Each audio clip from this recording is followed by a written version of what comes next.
Hey guys, today I was just going to do a quick video. This video isn't for you if you don't know how to install a system. I have one coming up in the future on how to do that. But today I'm actually just showing you where to route all the cables and stuff like that, just to make it easy. But watch for the future. I will be uploading additional videos on installing a sound system. But today let's just jump into it real quick. Okay, so once again, this video is not how to install a sound system. This is just where to route all of your cables and things like that. So with that being said, I was just going to show you. So we're going to start at the battery, obviously negative terminal here, positive. You're going to want to have your fuse up close to the battery. You don't want it all the way in the back. You want everything from the fuse back, so that way it's all protected. So you're going to connect your power cable to the positive terminal, obviously, run it through the fuse, and we're going to go back here. Okay, then once we're connected to the terminal, like I said, to the fuse, once we come out of the fuse, we're going to follow it back. This is a 2002 Celica GT, maybe different for GTS. Obviously, you got to get through the firewall. So if you look back here, I don't know if it's clutch cables or what, but it goes right into this rubber grommet. The way I did that, I took one of those metal barbecue sticks and I attached the wire, then put some soap on the wire just so it'd slip through. I poked a hole through it, as you can see right here. Let me get that to focus. Good. And then I just went up and under the dash and fed it through the rest of the way. Okay, next that's going to lead us into the interior. I know it looks bad, it's not done right now. I am going to do it professionally and drill it and mount all the cables. I just haven't had time. But anyway, once you come out of there, it'll take you up under here. As you can see right here, that red cable comes out of the grommet. Then from there, we can just feed it to right here. And what I did is I mounted it just down under the floor mat. We're actually going to redo that. What I'm going to do, once the cable reaches right here, we're just going to run it under here, zip tie it right here. So that way it's not dangling, get caught in the clutch pedal, things like that. From there, we now run it over here. Once that's all said and done, as you can see, the cables run up through here. They come right up into here. May want to even put another zip tie just right here, just to get them out of the, just so you don't have to look at them. As well as go ahead and fasten the bolt that goes on just right there. Okay, then from here, like I said, so once it's ran under the dash, I'm going to take it. Usually there would be this piece of trim. Literally just grab onto it, pull straight up. That'll come out, throw that out of the way. Then from here, we're going to route it along these edges. If you take a closer look, as you'll see, when you're running it along here, these right here, they're actually meant for the cables. They just lift straight up. Tuck all your cables into this groove right here. Put them all right there, and then just clip it back onto the frame like that.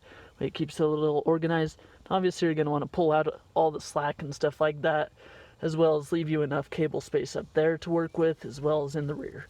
Perfect. Now, once we're going into the rear, what you're going to want to do, obviously, fold down the seat right here. Just grab this, pull straight up, and it'll come right down. And from there, I'm going to show you how to unbolt the seat. Alright, then with the seat folded down, we're going to come in here.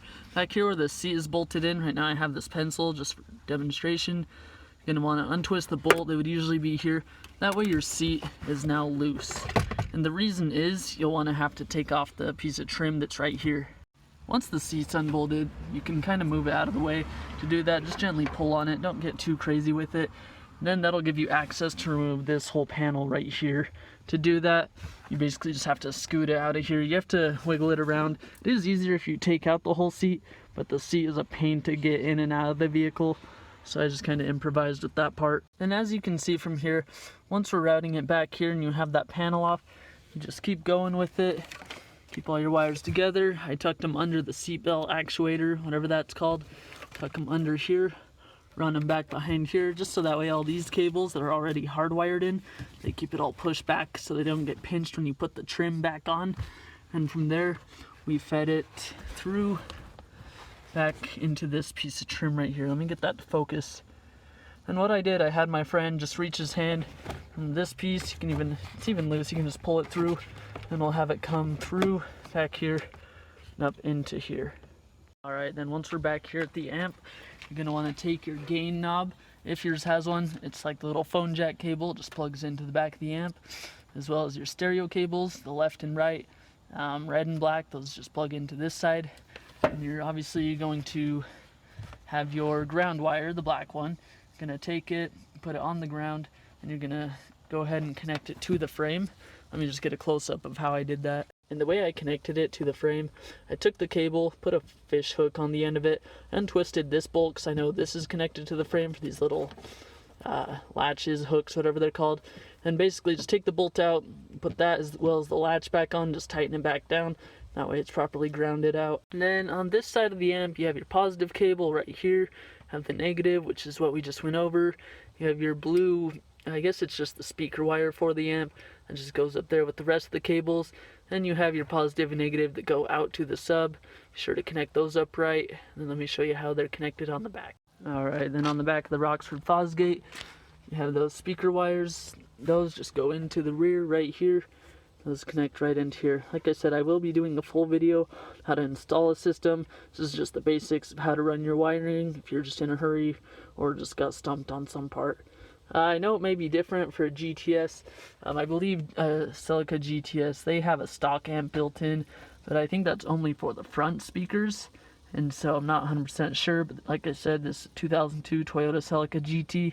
If you enjoyed the video, thanks for watching, give it a thumbs up, and check out the other playlist with all the other videos on the Celica.